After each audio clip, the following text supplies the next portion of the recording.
हमारे यहाँ प्राचीन काल से गुरु करने की प्रथा है, लेकिन अब ये नहीं मालूम कि कौन सा गुरु किया, असली किया कि नकली किया, संसार में रहने वाला किया कि संसार से हमेशा के लिए चले जाए, कभी जन्म मरण में ना आए, वो गुरु किया। जब तक गुरु मिले नहीं साचा, तब तक गुरु कीजिए दस पाचा। दत्तात्रेय ने 24 गुरु की। क्यों? जब तक सच्चा असली रास्ता दिखाने वाला नहीं मिला, तब तक बराबर गुरु बदलते रहे। जैसे आप एमए की डिग्री प्राप्त करना चाहते हैं, अगर प्राइमरी में बैठे रहो कि गुरु मिल गया, गुरु मिल गया, गुरु मिल गया, तो गुरु तो मिला है, लेकिन प्राइमरी की शिक्षा का तुमको हर क्लास की शिक्षा पाने के लिए तुम्हें गुरु बदलना पड़ता है, बदलना पड़ता है। जब तक असली डिग्री देने पिलाने वाला गुरु न मिल जाए, तब तक आप गुरु बदलते रहते हो। लेकिन जो मिले थे उनका अपमान उपहास थोड़ी किया जाएगा, उन्हीं की बदौलत से तुम यहाँ पहुंचे हो, ये हमेशा ध्यान रखना चाहिए। वो प्रथम सीढ़ी है प्राइमरी, अगर प्रथम सीढ़ी न लगी होती तो तुम ऊपर कैसे चढ़ते? तो बात तो समझने की है। जिस दिन समझ आ जाएगी, सबका स्वागत करोगे, सबका सम्मान करोगे, किसी में फंसोगे नहीं। लेकिन तुमने वो काम नहीं किया, फंसने वाला काम। सब यही के बेचारे फंस गए, कुछ नहीं किया। बाबा जी ने इसीलिए तीसरा वादा किया कि भाव सागर भरमो नहीं, ये प्रताप हमार अगर निश्चय करके मान ले तो तुरंत सुधारू पार। केवल मान ले, जान ले, पहचान ले, तुरंत भवसागर उस पार कर दूंगा। या ये किसी ने ऐसा कभी कहा? इतनी हमदर्दी किसी ने जताई है कि मैं तुम्हें भवसागर के पार कर दूंगा? कैसे समझेंगे आप? किस तरह से तमाम प्रमाण, दृष्टांत, उदाहरण, कहानियां कितने आपको सुनाए जाते हैं, किसी तरह से सत्य की पकड़ तुम्हें आ जाए, तुम सत्य की पहचान करो, और सत्य ही ईश्वर है। जब ईश्वर जिसमें स्वर जो बोलता हो सब ईश्वर ही है, ये ईश्वर ही बोलता है, तो ईश्वर तो सबके अंदर है। कौन कहता हमारे अंदर नहीं? स्वर माने आवाज, जिसमें आवाज निकलती है, बोलता चलता है, वो ईश्वर ही। अब लेकिन आपने बोला तो कहाँ बोला, किस तरह से बोला? कोई निंदा, आलोचना, बुराई तो बोलना है, भी तो बोलना। इस बोलने से इसके बोलने से क्या लाभ मिलेगा? गाली गलौज किया, ये भी बोला, इससे क्या लाभ मिलेगा? अरे कहा वैसे मत बोल, लेकिन हर चर्चा में जरूर खोल, हर चर्चा में खोल। जहाँ हरि माने क्या है? कोई आदमी हरि है जो तुम्हारे कष्ट मुसीबत को हर ले, बीमारी महामारी को खत्म कर दे, उसे हरि कहते हैं। तुम्हें भी नहीं, नाम तो सुन लिया, लेकिन नाम का काम नहीं समझा, इसलिए आप भूल भ्रम में फंस के रह गए। कहा ये सब नाम अंदर के, बाहर का कोई नाम नहीं, सब अंदर का नाम। अब अंदर में जो इस नाम से आया और यहाँ काम किया, तो उनकी यादगार के लिए हमने अपने मंदिर, मस्जिद, गिरजा, गुरुद्वारों का निर्माण किया। ये उनकी यादगार के लिए, ये उनके रहने का स्थान, मकान नहीं है। क्योंकि जब राम यहाँ थे कोई मंदिर बना था? उनके रहते सामने कोई मंदिर बना, कोई मस्जिद बनी? जब मोहम्मद साहब थे तब कोई मस्जिद बनी थी? कम से कम बात को तो समझो। ये सब उनके जाने के बाद उनके कर्म कहानी जानने के लिए यादगार स्थल बना दिए गए। इन्होंने भी मानव चोला धारण किया, मानव शरीर में आकर मानवता इंसानियत का काम, प्रेम प्यार मोहब्बत का काम, सेवा दया सदाचार, परमात्मा की यादगार के काम, माँ बहन बेटी बहू की परख पहचान के काम किए। इसलिए उनकी यादगार के लिए ये स्थल बना दिए। अब वो यादगार स्थल तुम भूल गए, तुम पूजा के स्थल बना दिए। हल्ला मचाने लगे, वहां सब शोर मचा रहे। पंडा पुजारी मंदिर की चोटी में लाउड स्पीकर लगा के हल्ला मचा रहा, और मुल्ला मौलवी यानी मस्जिद की चोटी पर लाउड स्पीकर लगा के हल्ला मचा रहा, और पादरी गिरजाघर की चोटी पर लाउड स्पीकर लगा के हल्ला मचा रहा, और ग्रंथी गुरुद्वारे की चोटी पर लाउड स्पीकर लगा के हल्ला मचा रहा। क्या हल्ला में अल्लाह मिला किसी को? ये हल्ला मचाने वाला कोई बता दे कि हमको अल्लाह खुदा, हमको परमात्मा, हमको गॉड या सच्चा कोई गुरु मिल गया हो? कितना बड़ा भ्रम, और सच्चाई मिली नहीं और छोड़ने को तैयार नहीं। दोनों बातें, न सच्चाई मिली तो छोड़ने को तैयार भी नहीं। अरे भाई, जहाँ तुमको तुम्हारा काम न हो वहां कभी जाओगे? आप खेती करो, अनाज पैदा न हो, कोई खेती करेगा? दुकान करो, बिक्री ना हो, मुनाफा न मिले, व्यापार दुकान कोई चलाएगा? नौकरी करते हो, पेमेंट न मिले तो आप नौकरी करोगे? अरे पाने के लिए किया जाता। लेकिन तुमने जो आज तक पूजा पाठ किया उसमें क्या मिला? क्या देवी, जिन देवी के नाम से पूजा आपने की, देवी जी मिली? देवता के नाम से पूजा किया, देवता जी मिले? भगवान खुदा के नाम से आपने पूजा की, क्या वो खुदा मिला है? क्या सच्चा गुरु गुरुद्वारे से मिला? वो गुरुद्वारा बड़ा साफ साफ जब मिलेगा मालिक, गुरु के द्वारा मिलेगी। उन्होंने इसलिए कहा गुरुद्वारा, गुरु के द्वारा परमात्मा की प्राप्ति होगी। तो वो तो गुरु भूल गए और इमारत बना दी, उसी को गुरुद्वारा कहने लगे। कितना बड़ा भूल भ्रम हमने आपने किया, जबकि साफ शब्दों में धर्मशास्त्रों ने आपको मना किया था कि ना हम बसामी वैकुंठे योगिना हृदय नशा मम भक्त्वा यत्र गारंती तत्र तिष्ठामि नारदा। हे नारद, ना मैं वैकुंठ में हूँ, ना मैं पत्थर में हूँ, ना पानी में हूँ, ना कागज में। मैं मतलब इन जड़ चीजों में मैं नहीं हूँ। मेरा चेतन रूप आत्मा का सारे मनुष्य शरीरों में अंदर बैठा हूँ चेतन रूप में।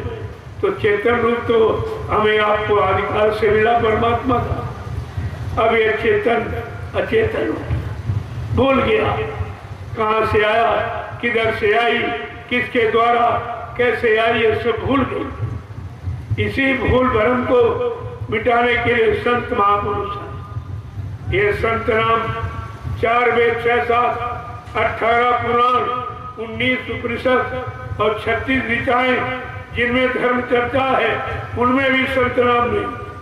और सतयुग त्रेता द्वापर निकल गए और 5,500 वर्ष कलयुग के निकल गए, लेकिन संत नाम सुनने को नहीं मिला। ये तो अभी 750 वर्ष पूरे होने जा रहे हैं जब कबीर साहब आए, प्रथम संत थे। यहीं से संत नाम सुनने को मिला है और इनसे ही संत मत चला। संत माने सच्चा मत, सच्चा रास्ता, सच्चे विचार, सच्चा कर्म करता। ये सब आपको जानकारी अभी 750 वर्ष हुई, ज्यादा समय नहीं हुआ है, तभी से जानकारी मिली। इसके पहले जीवात्मा के विषय में किसी ने कुछ नहीं कहा। ऐसा मालूम पड़ता है कि जीवात्मा के बारे में इनको जानकारी नहीं थी, या इनको या राज रहस्य भेद खोलने का अधिकार नहीं था। कोई बात तो जरूर रही है कि इसको गुप्त रखा गया, लेकिन संत आए, उन्होंने एकदम उजागर, एकदम पर्दाफाश कर दिया और इसी शरीर में चेतन जीवात्मा को बताया और कहा जब तक चेतन जीवात्मा मनुष्य शरीर में रहेगी तब तक ये मनुष्य शरीर जिंदा रहेगा, काम करता नजर आएगा। जिस दिन चेतन जीवात्मा निकल जाएगी उसी दिन शरीर मुर्दा हो जाएगा। हम सोचते थे कि रोटी दाल सब्जी से शरीर चलता, लेकिन जब जीवात्मा निकल जाती है इसके बाद रोटी सब्जी ये दूध डालो ये खड़ा होगा? ये शरीर खड़ा हो सकता है? नहीं। ये असली चीज कि चेतन पदार्थ यानी जल पदार्थ हम जब भी प्रयोग कर सकते जब तक हमारे शरीर में परमात्मा की चेतन शक्ति ऊर्जा ताकत जीवात्मा रहेगी। तो जीवात्मा के बारे में कुछ बताया नहीं गया, वो तो संतों ने आके रात खोला, तब जीवों को पता चला कि जीवात्मा क्या है। जबकि सृष्टि में ये सारी रौनक जो आप देख रहे हो ये जीवात्मा के कारण। जिस शरीर से जीवात्मा निकाल दीजिए, अगर सारे शरीरों से जीवात्मा निकल जाए तो ये सारी सृष्टि मुर्दा हो जाएगी, सारी सृष्टि ही मुर्दा हो जाएगी। कितना बड़ा काम जीवात्मा का है और हम जीवात्मा के बारे में कुछ जान ही नहीं पाए, समझी नहीं पाए। असली ज्ञान आत्मज्ञान है, ये अक्षर ज्ञान जो लोगों ने लिख दिया, आपने पढ़ लिया। एक बार मैं इसे भ्रमण कर रहा था तो शाम को तमाम लोग आके बैठ गए, चर्चा करने लगे। तो हमने पूछा ये बताओ आप लोग पढ़े लिखे हो कि लिखे पढ़े हो? कहा क्या मतलब? हमने आप पढ़े लिखे हैं कि लिखे पढ़े हैं? कहा बात नहीं समझ में आई। हमने कहा जो कुछ लिखा ऋषि मुनि महात्माओं ने 4 वेद 18 पुराण उन्हीं को आपने रट लिया, पढ़ लिया, अपने को विद्वान कहते। तुम्हारा उसमें क्या? तुम्हारा कौन सा अनुभव, कौन सा ज्ञान है? तुमने कुछ पढ़ के लिखा है? तुमने कोई अनुभव अपना दिखाया जिससे लोगों को लाभ मिले? तो तुम सब लिखे पढ़े हो, पढ़ा लिखा कोई नहीं। जब पढ़ा लिखा कोई है ही नहीं तो चर्चा हम किससे करें और किसको बताएं और किसको समझाएं? सब पढ़े लिखे बैठे देखा, ये तो मैंने पहली बार सुना। हमने वहाँ पहली बार तुमको सत्संग का सौभाग्य मिला है, आप आए हो तो आपको सही रास्ता मिल रहा, सही जानकारी। एक गांव में एक महात्मा जी आके ठहरे तो कुछ लड़कों ने सोचा चलो थोड़ी देर महात्मा जी से मौज ली जाए। अब वो क्या समझे महात्मा क्या होते? तो आए सब, कहने लगे महाराज भगवान है कि नहीं है? सारा कल आना, कल बताऊंगा। चले गए वो। जब दूसरे दिन आए कहा महाराज बताओ भगवान है कि नहीं? पहले हमने कहा तुम बताओ कि भगवान को मानते हो। कल भगवान है? कल है तो फिर हमसे क्या पूछे? अरे जब है तो मानो उसको। अरे बड़ा होशियार महात्मा। दूसरे दिन आए, कह रहे भगवान नहीं है, नहीं है, नहीं। कह रहे जब है नहीं तो उसके पीछे क्यों पड़े? जो चीज नहीं है उसके बारे में क्यों पूछते? उन्होंने कहा बड़ा होशियार महात्मा। कहा चलो 2 पार्टी बना चलेंगे, एक पार्टी कहेगी भगवान है, एक कहेगी नहीं है, देखे तब महात्मा क्या बताएंगे। तो पहुंचे बच्चे जोर से चिल्लाने लगे भगवान है, भगवान है। एक कह रहा भगवान नहीं है, नहीं है, नहीं है। तो महात्मा जी ने कहा अरे भाई चुप रहो, चुप रहो। जो कहते हैं भगवान है इसका मतलब ये जानते हैं, और जो कहते हैं भगवान नहीं है ये नहीं जानते। तो जानने वाले इनको बता दे हमारी क्या जरूरत है? कहा हमारी क्या जरूरत है? तो संत महापुरुषों के पास चौमुखी ज्ञान होता है। तुम क्या समझते हो? तुम ज्यादा काले अक्षर रट लिए होंगे, यानी अक्षर ज्ञानी तुम हो लेकिन शब्द ज्ञानी तो नहीं हो, आत्मज्ञानी तो नहीं हो। आत्मा का ज्ञान सच्चा ज्ञान वो अमिट होता, सब मर जाए शब्द नहीं मरता। जो कुछ दो नैनों से देखे काल भोग सब करता और सब मर जाए, सब जन्म करता। जो शब्द आवाज एक कमी नहीं है। तो आप अगर मिलाओ, ताली बजेगी, आवाज निकलेगी, ये कभी खत्म नहीं होगी। जब मिलाओगे तब आवाज, जब मिलाओगे तब आवाज, ये कभी खत्म नहीं होती। इस तरह शब्द ज्ञान अमिट ज्ञान है, ये कभी मिटता नहीं है। और अक्षर ज्ञान, जैसे अक्षर मिट जाते हैं ऐसे ज्ञान मिट जाता है। और जो तुम पढ़ते हो, रटते हो, भूल जाते हो, लेकिन एक बार जिसको कर लोगे वो कर्म कभी नहीं भूलोगे। चाहे अच्छा कर्म हो चाहे बुरा, जो आपने जीवन किया वो कभी नहीं भूलोगे। इस तरह से हमें सत्कर्म करके अपना जीवन बिताना चाहिए। और सत्कर्म किया कर्म कभी भूलोगे नहीं। जब तुम नहीं भूलोगे तो लोगों के भूल भ्रम को दूर कर दो, उनका भी काम हो जाएगा। यह सब विचारणी विषय। इसीलिए बाबा देव गुरुदेव जी महाराज जब आए सृष्टि में, उन्होंने अपना पूरा परिचय दिया, मैं किस काम के लिए आया हूं, सबको बताया, कोई भूल भ्रम संदेह नहीं रखा। पहली बार उन्होंने कहा कि मैं किस काम के लिए आया हूं, पूरी बात बताई।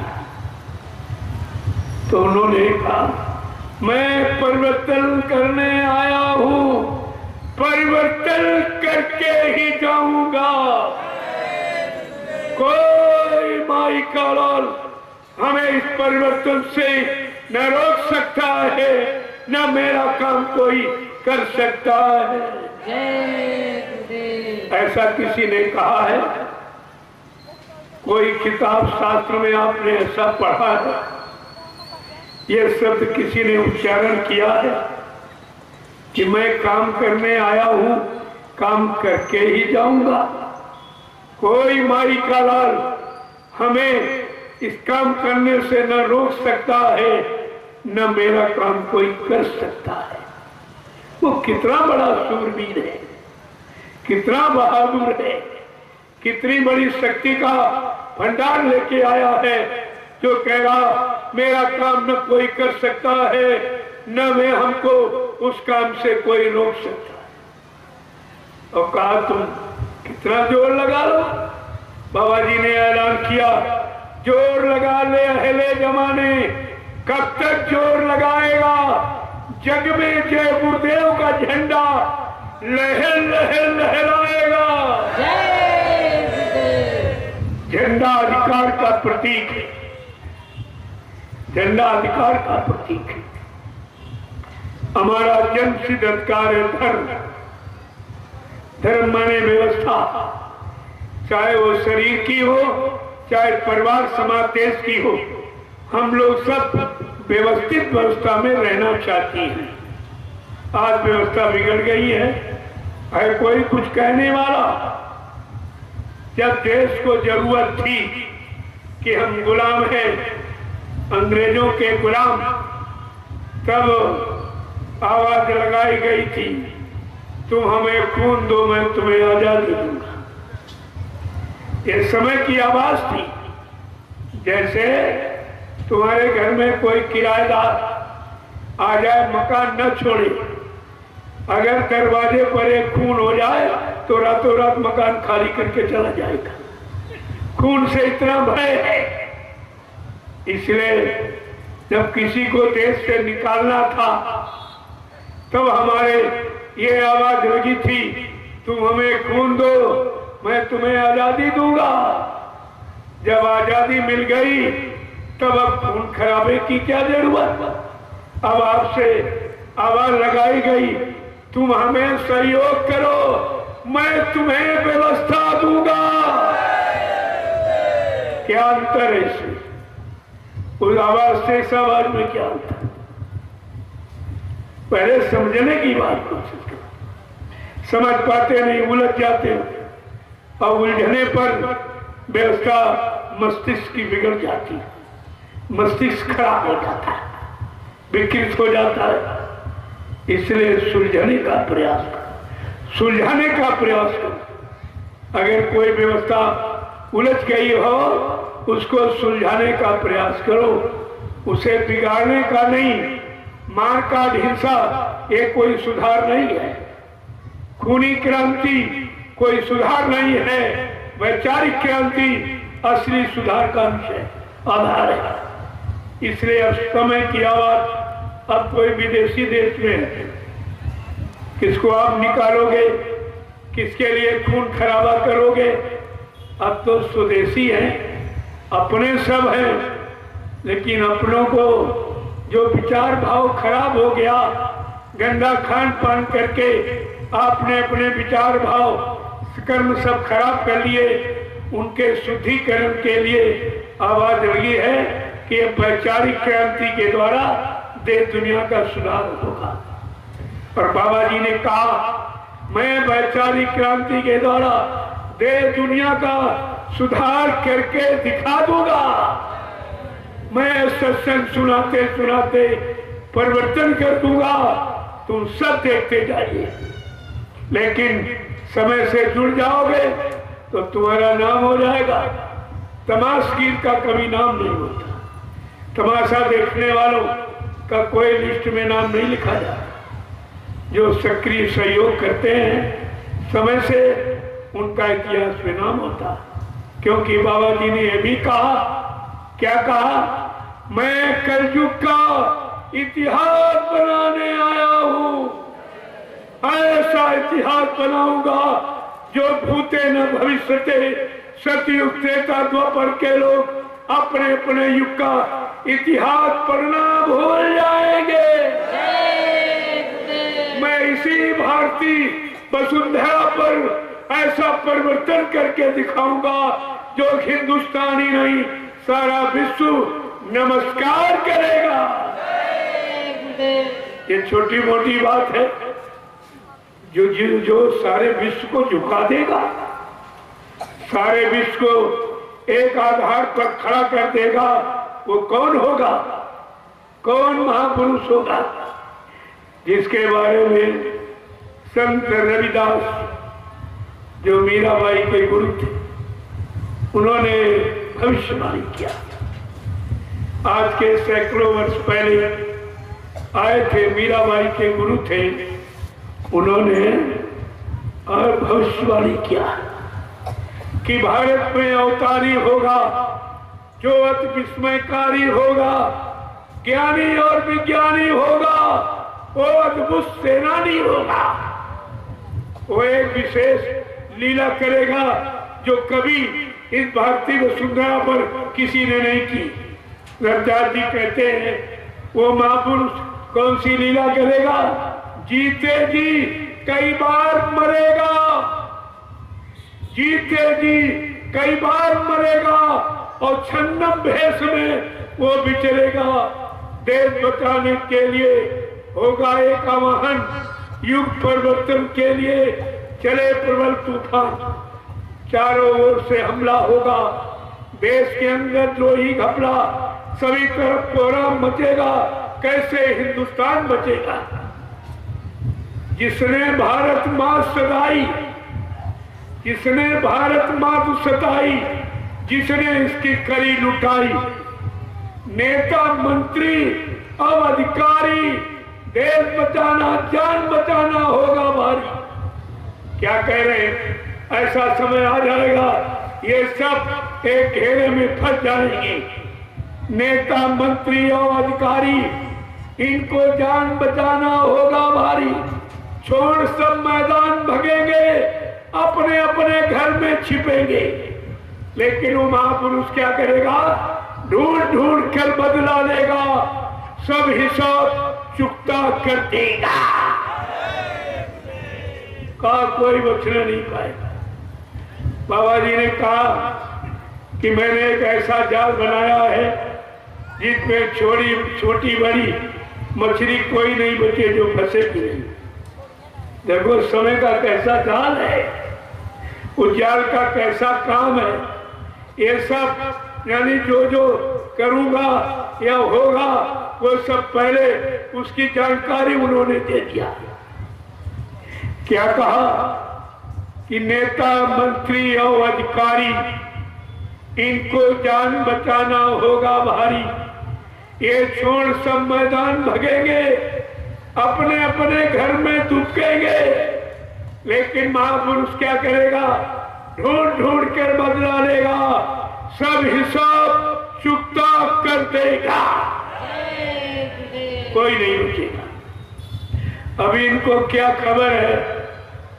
क्या हमारे किए हुए कर्म किसी को मालूम है? ये तो ये सोच रहे हैं जो कर रहे हैं कोई नहीं जानता। अरे कहा तुम नहीं जानते, बाकी कहा खुदा को तुम नहीं जानते हो, लेकिन खुदा तुमको जानता है। जो काम करने आया उसको तुम नहीं पहचानते हो, लेकिन वो सबको पहचान रहा। कौन क्या काम कर रहा, कौन अच्छा कर रहा, कौन बुरा कर रहा, कौन लूट मार कर रहा, कौन व्यवस्था बना रहा, वो तो सबको देख रहा, सबको का कोई नहीं बची। इसलिए बाबा जी ने पहले इशारा किया कि मैं कलयुग का इतिहास बनाने आया हूं। अभी कलयुग का इतिहास बना नहीं, ये कहते बाबा जी चले गए, तो उन्हें कोई इतिहास कौन बनाएगा? क्या किसी के अंदर इतनी क्षमता है जो इतिहास बना दी? क्या किसी युग का इतिहास किसी इंसान के द्वारा बना या जगाए नाम के द्वारा बना?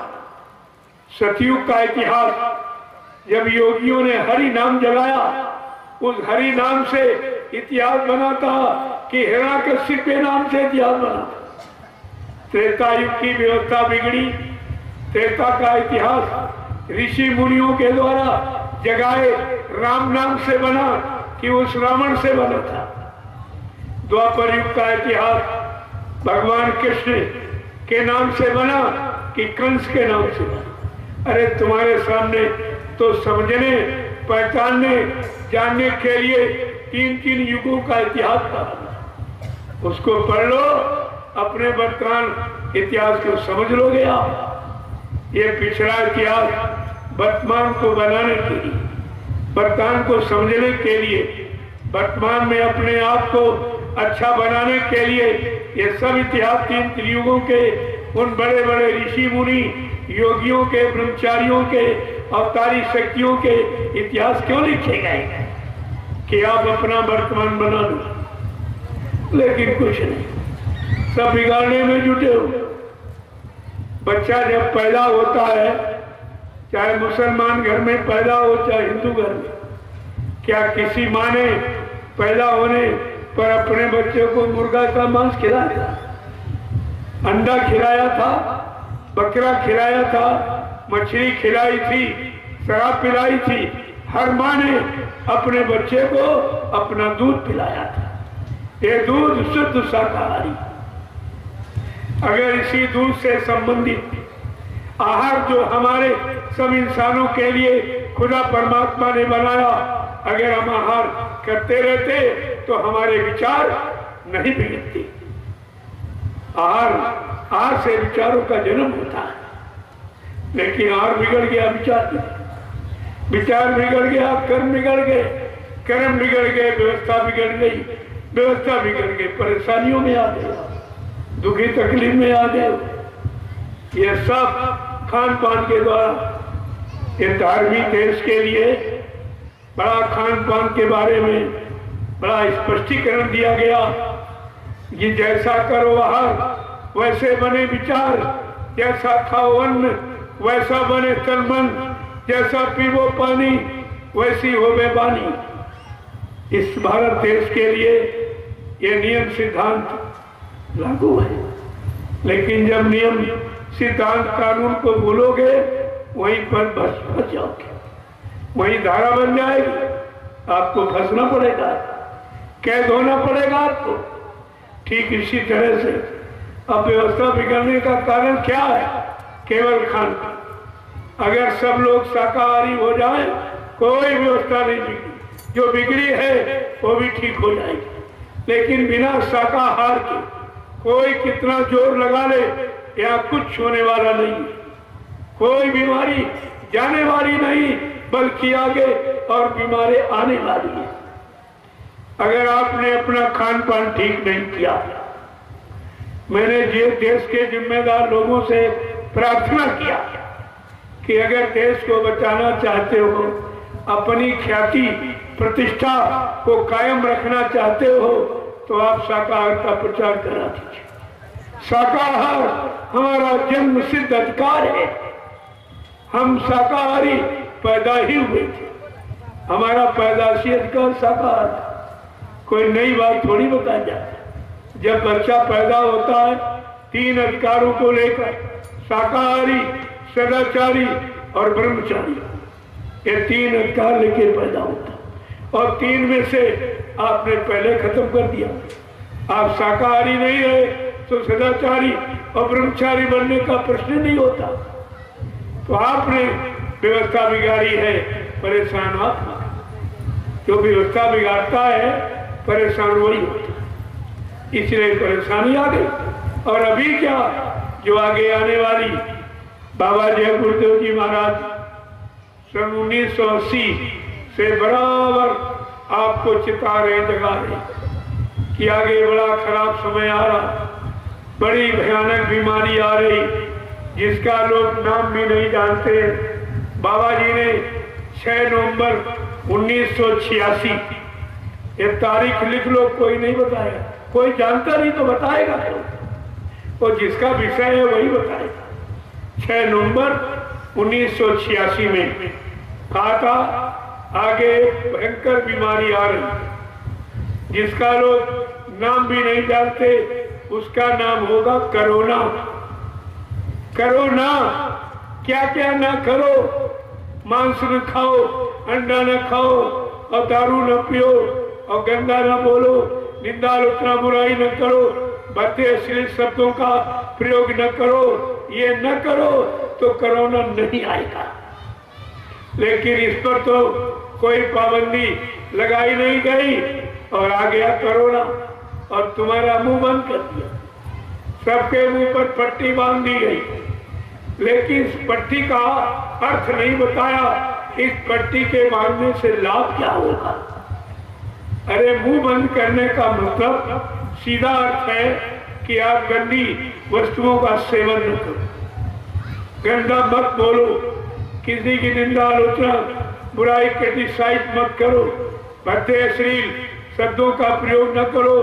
ये वाणी हरि चर्चा, गुरु चर्चा के लिए है, इसलिए इसको अशुद्ध न करो। और आप माने नहीं तो पट्टी बांध दी। अब सब पट्टी वाले घूम रहे, लेकिन मतलब कोई नहीं बताए।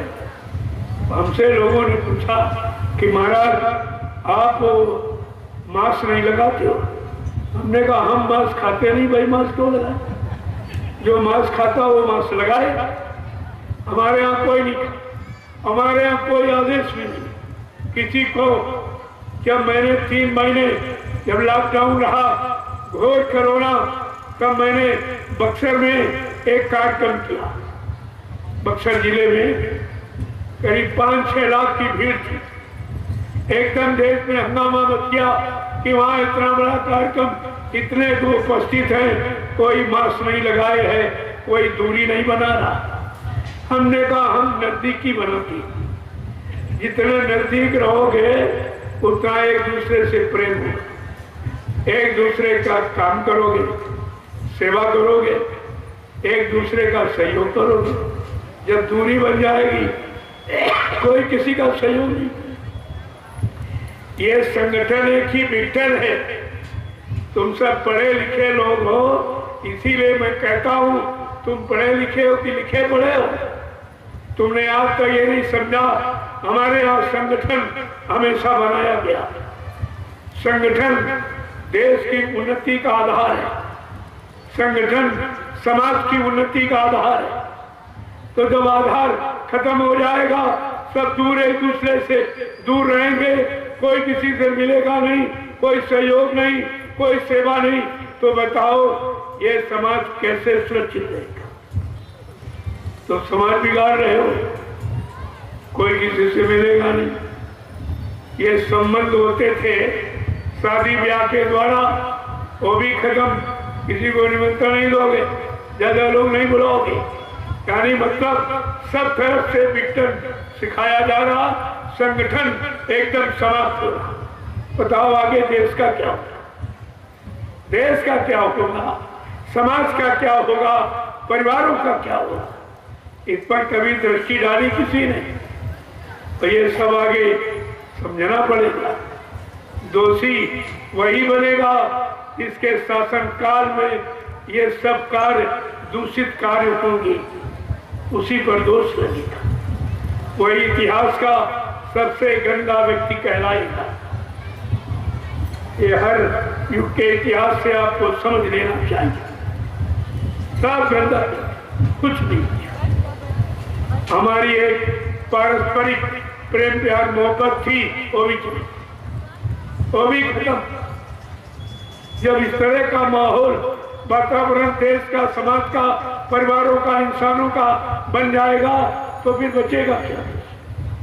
देश में क्या बचेगा? आप लोगों को इस पर कुछ कहना चाहिए कि वो प्रजातंत्र में प्रजा को पूरा अधिकार है, लेकिन प्रजातंत्र कहने का, प्रजातंत्र हुआ लूटतंत्र, शासक वर्ग के विचारों से सारे मुल्क का बच्चा बच्चा रो रहा अत्याचारों से।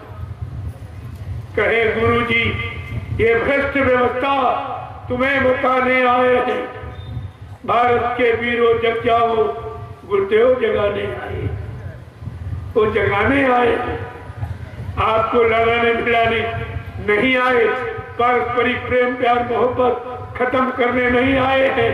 वो सबको एक दूसरे से मिलना, एक दूसरे की मदद करना, सहयोग करना, ये सिखाने आए। उनका कार्य संगठन का, विघटन का नहीं। लेकिन आपको समझना चाहिए, बाबा जी ने यह भी कहा, मैं कलयुग को भगाऊंगा और सतयुग को लाऊंगा। ये भी कितनी बड़ी बात। यहाँ तुम किसी रित को नहीं भगा सकते। जो रित आने वाली है उसे आप रोक नहीं सकते, जो है उसको भगा नहीं सकते उस समय के पहले। लेकिन बाबा जी ने क्या कहा? युग परिवर्तन। जब ऋतु परिवर्तन होता है तो अक्सर हम लोग सर्दी जुकाम बुखार में आ जाते हैं। सीजन बदल रहा, ऋतु बदल रही। जब ऋतु परिवर्तन हम आप नहीं बर्दाश्त कर सकते तो बाबा जी का युग परिवर्तन कैसे बर्दाश्त करोगे? इसीलिए आपको शाकाहारी बनने के लिए प्रार्थना की जा रही, प्रार्थना आपसे की जा रही। अगर प्राकृतिक प्रकोपों से, बीमारी महामारियों से, लड़ाई झगड़ों से, दैवी प्रकोपों से, दुर्घटनाओं से, अकाल मौत से अगर बचना चाहते हो तो आप सब परिवार शाकाहारी हो जाओ। ये हमारी प्रार्थना है। देशवासियों से मैं बराबर प्रार्थना करता रहता कि आगे का समय खराब है, अगर उससे बचना चाहते हो तो आप सब परिवार शाकाहारी हो जाओ। फिर कोई किसी तरह का तुम्हारे पर षड्यंत्र नहीं होगा, आप सबसे बच जाओगे। तो कितना बड़ा ऐलान है। युग परिवर्तन की आवाज जो लगा रहा है वो समय का कितना महान होगा। कितनी बड़ी बात है कि मैं कलयुग को भगाऊंगा और सतयुग को लाऊंगा। सबको न्याय सुरक्षा रोजी रोटी की व्यवस्था बना के दूंगा। अपने हाथ से सुता बनाऊंगा, बनवाऊंगा नहीं, बना के दूंगा। पहले बात तो समझिए आप। न्याय सुरक्षा रोजी रोटी की व्यवस्था बना के दूंगा, सबको शाकाहारी बनाऊंगा, सबकी जीवात्माओं को जगाऊंगा, परमात्मा से मिलाऊंगा। ये कितना बड़ा काम है। आपको इन पर भी विचारे नहीं किए हो कि बाबा जी ने जो कहा वो तो बिल्कुल अनोखा है, अद्वितीय विलक्षण है। कभी किसी ने कहा नहीं, न कोई कह रहा, न आगे कोई कह सकेगा, भूते न भविष्यति। कितनी बड़ी बात आपके सामने और आपके लिए आपके लाभ के लिए, आपके सुधार के लिए, आपके परिवार बाल बच्चों के बचाव के लिए। जब तुम अपना भला नहीं सोच सकते हो तो आप किसका भला करोगे? हित अनहित पशु पक्षी जाना, मानव तन गुण ज्ञान निधाना। हित अनहित पशु पक्षी भी जानता, तुम मनुष्य होकर अपना हित नहीं समझ पाए, या अपना नहीं समझ पाए तो दूसरे का हित क्या करो? अपना कल्याण नहीं करा पाए तो समाज का, देश का कल्याण क्या करोगे आप? पहले बात तो समझ लिया, धीरे धीरे धीरे सब तुम्हारे समझ में